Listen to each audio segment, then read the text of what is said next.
The richest guy on your street, the one with the nice car, the rental property, maybe a business on the side, he probably owes the bank more money than you'll earn in the next 10 years. And he is still getting richer. Now you paid off your car early. You cut up that credit card. You told yourself no 100 times. You did what they told you to do. And somehow, you're still in the same spot. That used to confuse me too, until I realized the game was never explained to us properly. Look, I know who's watching this. You're not irresponsible. You're not lazy. You actually care about money more than most people around you. You budget. You think before you spend. You lose sleep over your finances sometimes. But no matter how disciplined you are, the number in your account just doesn't move the way it should. And deep down, you have this feeling. This quiet suspicion that maybe you've been playing by the wrong rules this whole time. That feeling, it's not anxiety. It's your instincts telling you something is off. And what I'm about to walk you through today, it's going to confirm exactly what you've been sensing. I want to tell you about Marcus, because Marcus is basically all of us. Marcus is 38, lives in Ohio, makes $87,000 a year. Good job, stable life, solid guy. At 25, he got serious. Paid off $14,000 in student loans in 2 years. 2 years. That takes real sacrifice. He was eating cheap, driving a beat-up car, telling friends he couldn't come out because he was on a budget. He did the work. By 30, he saved up a 20% down payment and bought his house. Did it the right way, no PMI, nothing shady. Clean. By 35, $42,000 in his K, $11,000 in savings, 0 credit card debt. Honestly. If you showed me that profile, I'd say Marcus is winning. But here's what was happening at the exact same time. While Marcus was grinding down that car loan back in 2016, feeling proud, feeling responsible, a rental property 2 streets over quietly sold for $140,000. That same house today, worth $310,000. Marcus drove past it every single day. He didn't buy it because he didn't want to take on more debt. While that $11,000 sat in his savings account earning 0.4%, inflation was running at 4%, then 6%, then 8%. His money was shrinking, not dramatically, just slowly every single day, like a leak he couldn't see. And while Marcus was clicking increase contribution on his K, feeling like a responsible adult, the guy who owned the company Marcus worked for took out a $2 million line of credit, bought a commercial building, rented it out. He now pulls in $18,000 a month from that building alone. Passive, every month, whether he works or not. Marcus followed every rule. And the guy who wrote the rules got rich off the fact that Marcus followed them. That's what we need to talk about. Stick with me, because this next part is where it actually gets real. Okay, so the first thing I need to break down, and this might genuinely shift something in your brain, is this idea that all debt is bad. Because that's the thing we were all taught, right? Debt is their enemy. Pay it off. Stay clean. Don't owe anybody anything. And I get it. That advice comes from a real place. Consumer debt, maxed out credit cards, car loans on cars you can't afford, buy now pay later on stuff you don't need. That kind of debt will destroy you. That part of the lesson is real. But here's what they left out. There are 2 completely different types of debt.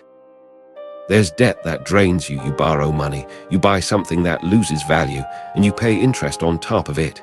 That's the bad kind. That's the kind they warned us about. Then there's debt that builds you. You borrow money, you buy something that generates more income than the debt costs you. The asset pays for itself, and you keep the difference every single month. Wealthy people are not afraid of the second kind. They chase it. Let me make it real. An investor borrows $500,000 to buy a rental property. The loan payment is $3,300 a month. The tenants pay $3,800 a month in rent. That's $500 in his pocket every month, plus the property appreciating in value every year, all while using the bank's money to do it. He didn't need $500,000 sitting in savings. He used leverage. And meanwhile, someone else paid off their mortgage early to be debt-free, and their house just sits there. No income, no return, just equity they can't touch without selling. Same net worth on paper, completely different financial futures. What schools never teach you, not all debt is created equal. The goal was never to eliminate all debt. The goal is to eliminate the wrong debt and weaponize the right kind. Now let me talk about something that honestly should make you a little angry. Your savings account. The average savings account right now earns somewhere between 0.01% and 0.5% interest. Let's be generous and say yours earns 0.5%. Inflation over the last few years has been running at 4%, 6%, sometimes higher. So you put $10,000 in savings. A year later you have $10,050, but the cost of everything around you went up 6%.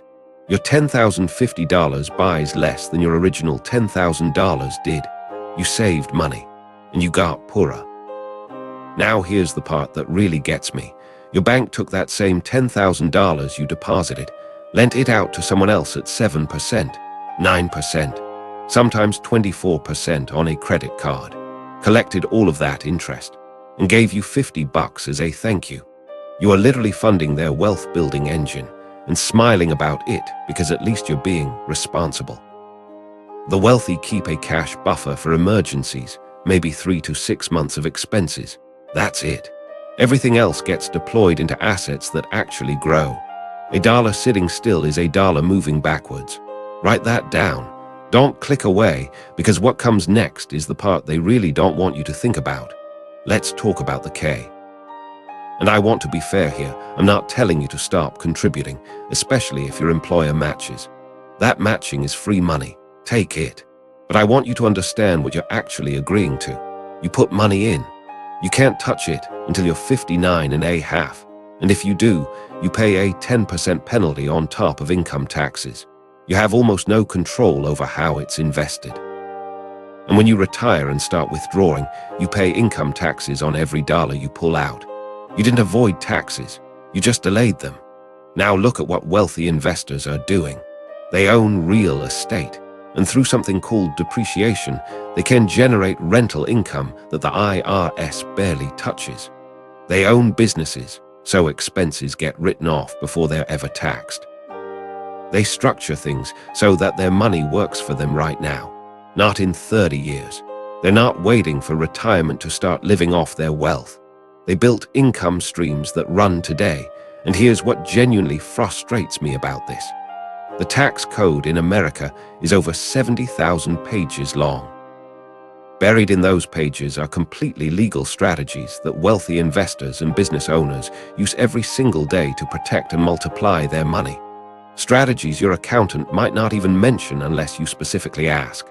Nobody teaches this in school. Nobody. And that is not an accident. Okay, this next one, I'll warn you. It might sting a little. Your house is not an investment. I know, just hear me out. Your primary home, the one you live in, does not pay you anything. It doesn't generate income. You can't use depreciation to lower your taxes on it. Every month it costs you mortgage, property tax, insurance, repairs, maintenance. Money flows out. Nothing flows in. Yes, it might be worth more when you sell it. Maybe, but you have to live somewhere. So if you sell, you're buying another house. In the same inflated market. Wealthy people understand the difference between a home and an asset. They buy a home to live comfortably, and then they go out and buy things that actually generate returns. Rental properties, businesses, investments, things that put money in their account every month. The middle class buys a house and calls it financial planning. A home is shelter. Assets are wealth. Those are two different things, and conflating them has made millions of people feel more financially secure than they actually are. Last one, and this one connects everything. The credit system in this country is structurally designed to benefit people who already have money. Here's how it works. The more credit you have and manage well, the higher your score. The higher your score, the lower the interest rate you qualify for. The lower your rate, the cheaper it is for you to borrow. And the cheaper debt is, the easier it is to build wealth with it. So if you already have assets, history, and income, debt is cheap and powerful for you. If you're starting out, made a mistake years ago, or just nobody showed you how to build credit, debt is expensive and punishing. A wealthy real estate investor might borrow at 5%. Someone without a strong credit profile might pay 22% for the same dollar. Same dollar. Wildly different cost. Wildly different outcome. That gap compounds for years. And while you were told to just avoid credit cards altogether, wealthy people were using them as tools, running business expenses through rewards cards, building credit lines they keep open even when they don't need them, because when a deal appears, they can move immediately. That's the real insight. You don't build your credit because you want to go into debt. You build it so that when opportunity knocks, you don't have to go find the money. The money is already there. Credit is a tool. And like every tool, it rewards people who know how to use it. So what do you actually do now? Because I don't want this to just be a video that makes you feel frustrated and then you move on. Here are 3 real moves. First, start separating your debt. Look at everything you owe and ask one question. Is this making me money or costing me money? Aggressively eliminate the stuff that's costing you. But stop being afraid of debt that could work for you. That mental shift alone will open doors. Second, start learning about assets, not in theory, practically. Pick one vehicle, rental property, index funds, a side business, and spend the next 30 days actually understanding how it works. Not to buy anything tomorrow, just to understand, because you can't act on information you don't have. Third, build your financial infrastructure now. Check your credit score today.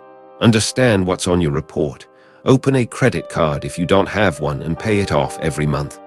Build that profile so that when an opportunity shows up, you can move. Wealthy people don't scramble for money when a deal appears. They already have access. You can build that too. None of this is complicated. But it requires you to stop following a playbook that was written for someone else's benefit. The system told you to work hard, save everything, fear debt, and wait until 65. That system produced a comfortable life for your bank, not necessarily for you. The wealthy don't avoid debt. They understand it. They use it. And they built most of what they have with money that wasn't even theirs to begin with.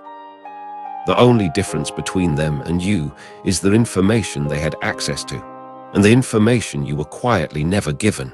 You have it now. If this video opened your eyes, the next one will blow them wide open. It's sitting right there. Don't let the algorithm bury it.